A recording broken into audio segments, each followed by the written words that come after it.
All right, welcome in Felcha. This is Random Thoughts from County Antrim. It's my half hour of stories and yarns and historical information and legends and my random thoughts. This is, by the way, my first anniversary of Random Thoughts. My first one was on May 31st, 2020. And I thought I would do this podcast for the duration of the pandemic, never realizing that it would be an entire year. I figured I'd do a dozen or so and I'd be done and I could go back to live performances. But now it's been a full year and we're still not over it, although things are looking much more normal. As more and more of us get vaccinated, at least here, vaccinations are way behind, I think, in the other parts of the world, and I hope they can catch up. But I read not too long ago that we might be in for another surge, either late summer or closer to winter. And it shouldn't be as bad as our prior surges, but who knows? We're now approaching 600,000 dead Americans. And the good news across the country, as I read the latest numbers, is the daily deaths last week were only 571. 571 people per day. And isn't that amazing? That the good news is that 571 people die from the virus every day. But that evidently is the world we live in. Anyway, as I alluded to last week, the topic of today's podcast is the potato. Now, I admit that's a strange topic for a podcast. And I don't know if anyone has ever devoted a podcast to the potato. But the potato is kind of embedded in our image of Ireland, and it's intricately linked to Irish history. So I thought I would talk about how and why that came about. Because you can't understand Irish history or answer the question, why are there so many Irish Americans, without understanding the potato. Now, Ireland is, as I know you all know, is an agricultural country. It always has been, and it's still a major component of its economy here in the 21st century. Now, its principal product is corn, and by that I don't mean corn the way we speak of corn in North America, but corn in Ireland is a more generic term. It refers to wheat and oats and barley and any grain is sometimes called grain, it's sometimes called corn. And Ireland also has an abundance of native grasslands, which makes it ideal for raising cattle and for raising sheep. And for a millennium or two, the Irish have grown wheat, barley, oats, and they've raised cattle and they've raised sheep. And before the English arrived, and even for several centuries thereafter, some of these were produced for trade, but nearly all of it was for internal consumption by the Irish. Now, this began to change in the 1500s, and it accelerated for a few centuries thereafter. It was way back in the 12th century that the King of England claimed dominion over Ireland. And the English and Norman armies landed in Ireland. But life didn't change much for the Irish despite that. The Irish lived pretty much the same way they did before the English arrival. And the clan culture continued to dominate. Crops were grown, livestock raised, and all consumed much like they were before. I think basically the Irish clans viewed the English as just another clan. A large clan on the other side of the Irish Sea, but not necessarily the dominant clan. And English culture and politics and economics did not yet dominate the island. That became the began to change with Henry VIII in the 1500s. Henry VIII started to exert much more control over Ireland, and some of the Irish clans rebelled. And the Irish clans that rebelled were defeated, and the land of the rebellious clans were confiscated. And that really was the first of about a 150-year cycle. The English began to exert more and more control, and the Irish clans rebelled, and the Irish clans in rebellion were defeated by the English. And the land of the rebellious clans were then confiscated. And those rebellions were part under Henry VIII and his daughter Queen Elizabeth, but they continued for another 150 years. There were the Desmond rebellions, there was the 9 Years' War, there was the Ulster Rebellion, there was Oliver Cromwell's invasion of Ireland. And it ended with the invasion by William of Orange and his army into Ireland in the late 1600s. And the result of all this is by the late 1600s, the Irish did not own any land in Ireland. That's not an exaggeration. Virtually the entire island was owned by English landlords. You have an island which by the 1800s was about 8.5 million people, and fewer than 10,000 people owned the land. 10,000 people owning the land on which 8.5 million people lived. Now these landlords were by and large creditors of England who obtained land in exchange for their debt. Others were financiers who bought the land and paid the English crown for the land.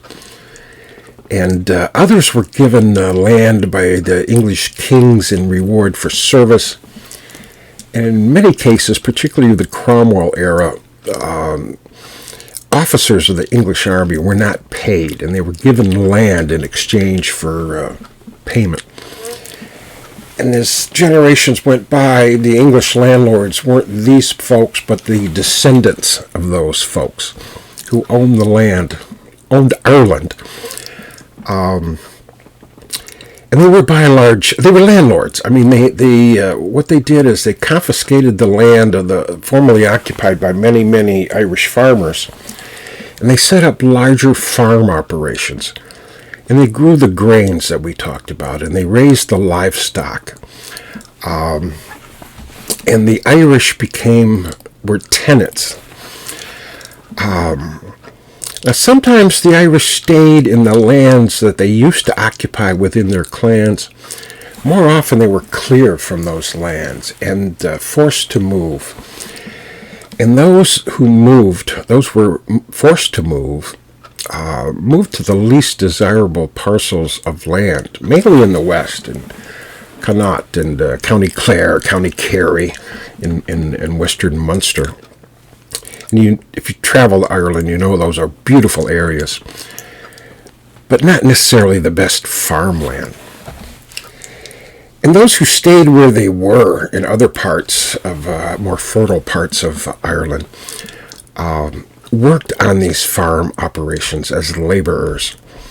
And they were paid a trifle in wages, and they lived near or on the agricultural operations, on land on which they rented from the landlord, for which, of course, they paid rent, an exorbitant rent. Now, whether a laborer on a large farm operation or as a tenant farmer, the Irish paid atrocious rent, and they occupied the worst agricultural land, usually on a hillside or on or near a bog. Areas of Ireland that weren't really suitable for growing wheat or oats or barley.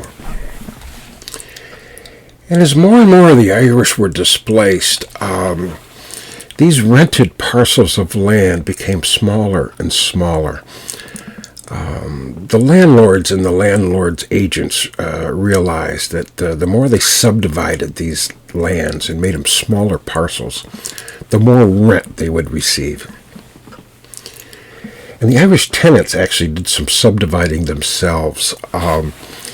Since there really were no opportunities or employment elsewhere, a father who rented a small farm might divide up his parcel so that one son could have a portion of the farm, or perhaps yet another son could have a portion. So the farms kept getting smaller and smaller and smaller. Now, nearly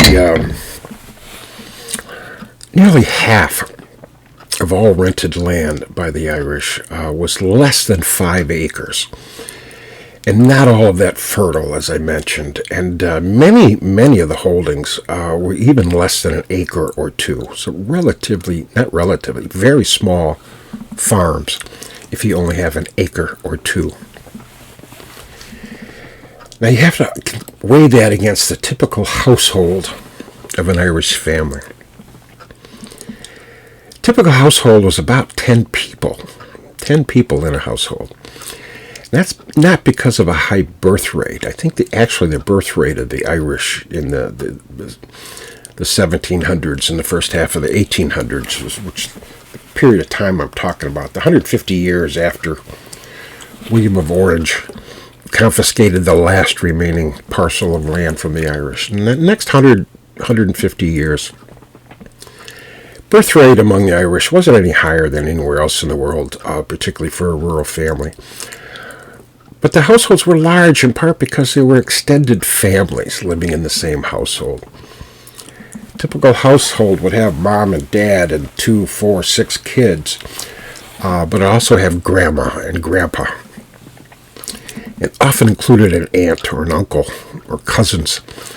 And it was simply because people were too poor to have a home of their own. So you had a large household on a small parcel of land. So what do? If you live in a one-room hut with 9 or 10 other people and a few acres of land, only some of which is fertile, how do you feed your family? Add to that there's no employment opportunities, no trade out there. There's no place to get a job except perhaps as a laborer. I mean, there's a few ways to get some jobs, but as itinerant labor where you get paid a little bit here and there, and certainly no steady work. So what do? And that's what brings us to the potato and the association of the potato and Ireland. Now, one would think, because of that long association of the Irish and potatoes, that the potato is or was indigenous to Ireland. It is not. The potato came from South America, and it was originally cultivated by the Incas.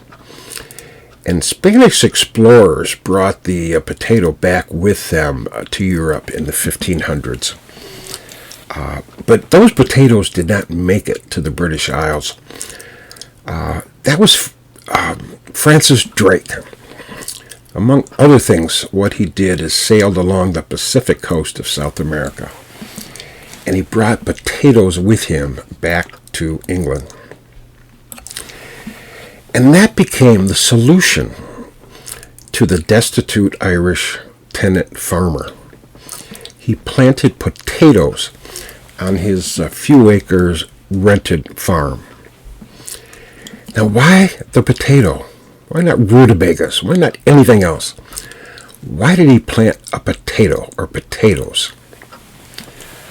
Well, there's several reasons. Number one is the yield. The yield of potatoes is remarkable. A 1 acre potato field can yield about 6 tons of potatoes. 6 tons on a single acre. Number two, a potato can be grown just about anywhere. Almost any climate, almost any soil. All it needs is water and cool nights. And Ireland has both of those. Doesn't need a particularly fertile soil. and it can grow on land which is unsuitable for a wheat field. Number 3, remember this is the age before refrigeration. Potatoes can be stored for almost a year. They need to be kept in a cool, dry place and away from direct sunlight. So they were often placed in a barrel. Sometimes they were buried in a satchel or a barrel just to keep them extra cool. And if you did that, your potatoes might last from harvest time until the following year's harvest time. Number 4, it only takes about 90 days from planting to harvest of a potato crop. So if you space your planting starting in late April and continuing to early June, you can have a partial harvest in August, late August, and continue through September, maybe even October. So you can be harvesting over August, September, perhaps October. So in theory, at least, the late harvest potatoes could be stored all the way through summer until next year's harvest. You could consume your early harvest potatoes throughout the winter, your middle harvest potatoes through the spring, and your late harvest potatoes consume through the summer, and then start the cycle all over again. That's the theory anyway. Didn't always work, but that's the theory. So I've given you 4 reasons. Let me give you the 5th, which is the most important of them all. And that is the incredible nutritional value of a potato. And when I was researching McDonnell, I contacted the United States Potato Board. It's a marketing and research group for the potato industry. And from the response I got, you might have thought I was the only person to have ever contacted the United States Potato Board for information, because they were eager to provide me with all kinds of information about the potato, more than I could use. Now, potato is it's a stem tuber. Most plants store nutrients in a variety of places. You know, the trunk, the roots, the branches, the leaves, the stems, the fruit. Almost any tissue can be used to store nutrients. The potato, though, has an enlarged stem. It's called a stolon, but it's a large stem below the surface of the ground. And this large stem is a storage organ. Nearly all the nutrients of the plant are stored in this enlarged stolon. It's usually called the tuber. That enlarged stolon of the roots, the tuber, is where nearly all of the nutrients of the plant are stored. And what a biologist might call an enlarged stolon or tuber, you and I would call a potato. That's what you see. That potato that you see and eat, that's the enlarged stolon or tuber. Now, if you eat a potato, you will get a huge source of necessary calories, and a tremendous amount of protein, amino acids, vitamin C, and almost all other essential nutrients in a single potato. And experts at the time, which even though there was 19th century experts that I'm referring to, they estimated, and even though they were 19th century, I think they were spot on here, that an adult man could live and be healthy on about 12 pounds of potatoes per day. 12 pounds. Now, a woman or a child or an elderly person could live on 9 pounds of potatoes per day. 9 actually was the allotment that the British government gave to Irish prisoners. 9 pounds of potatoes per day is their diet. Now, that's what the Irish lived on. several pounds of potatoes per day. Now, if the family had a garden, the meal could be spiced up a little bit with some greens or onions or cabbage or whatever. If you had a chicken or two, then you could add an egg to the pot when you boiled the potatoes. Still a very bland diet to have day after day after day. But it was a healthy diet if you had enough. Now, I mentioned earlier that the typical yield was 6 tons per acre. And I could just give you a simple example.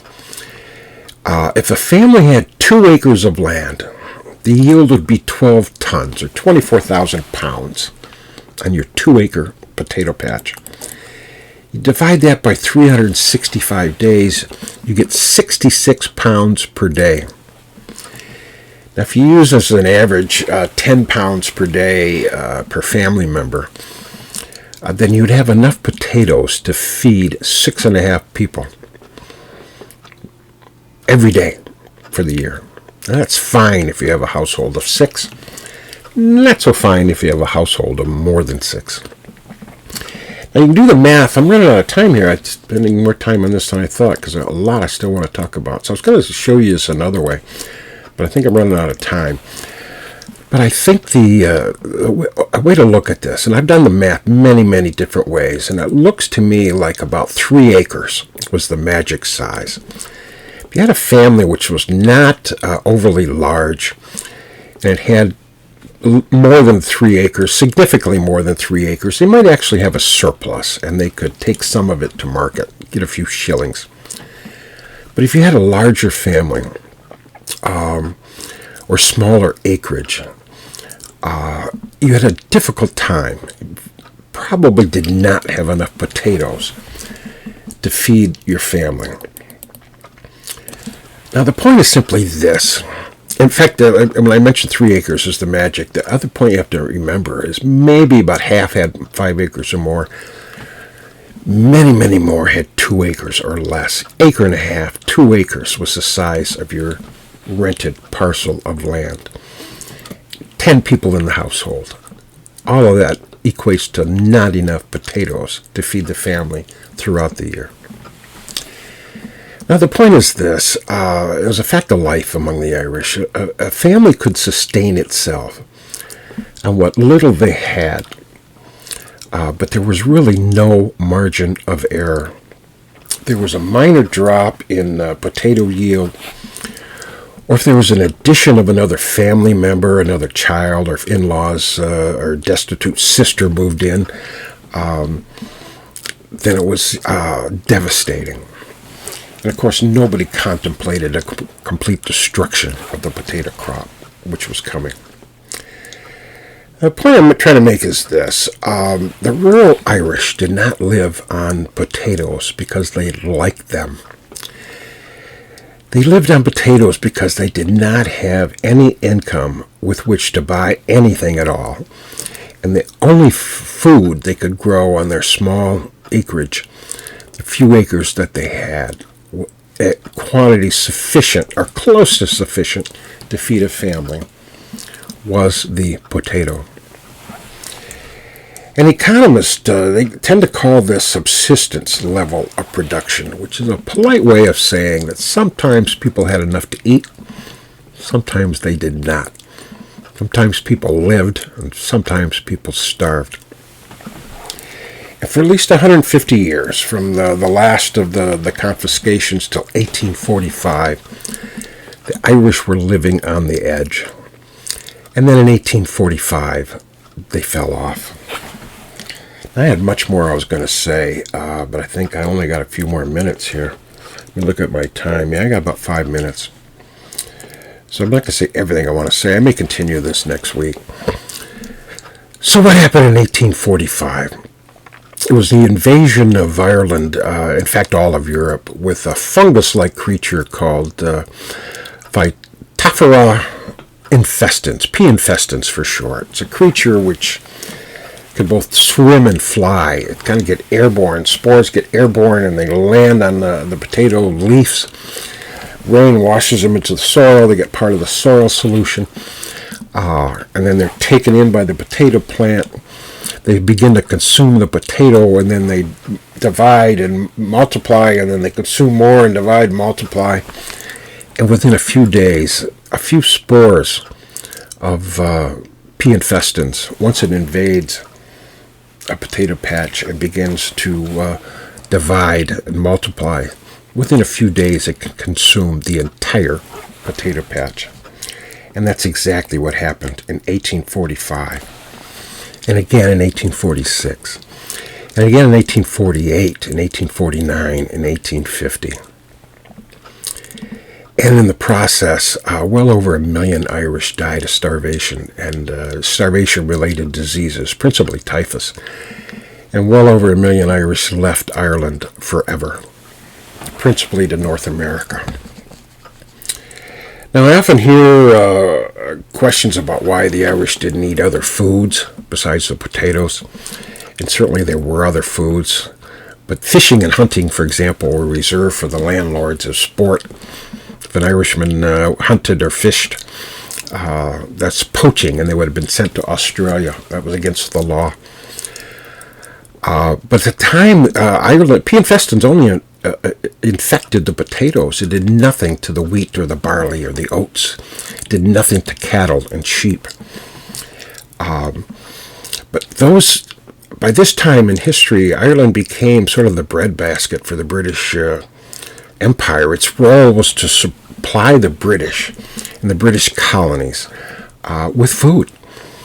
And so while the Irish were starving, the rural Irish, for lack of the potato, were starving, wheat, cattle, sheep, barley, oats continued to be exported, shipped out of Ireland to the rest of the British Empire. And I'll talk about the British response to the to the famine in another podcast, because in many respects they did more harm than good. But to a significant extent, the British did nothing at all, and that was the key to the catastrophe, because nothing could be allowed to interfere with the export of food from Ireland. The problem with the famine is not that there wasn't enough food for the Irish. The problem was the food was not available to the people who were starving. And I'll talk about this again in the future. And of course, the failure of the potato crop just had a ripple effect throughout the country, as well as the spread of typhus, and British remedies made things worse. And between P. infestans and British policy, Ireland was all but destroyed, and perhaps it took decades, and perhaps a whole century for Ireland to recover. But I just wanted to make it clear that the potato famine and the Great Hunger was, even though it's often thought of as an agricultural failure, act of God sort of thing, unavoidable agricultural catastrophe, it wasn't. It was a political and economic failure. It's a political and economic system which confiscated the land and displaced the Irish from their land onto ever smaller parcels of land, forced them into poverty and dependency on the potato, and left them on their own when the inevitable happened, which was the blight when it arrived. Not a very uplifting podcast, I understand. But I think it's absolutely essential to understand, for an understanding of Irish history, to understand the potato and its role in Irish history. So I'm out of time. Please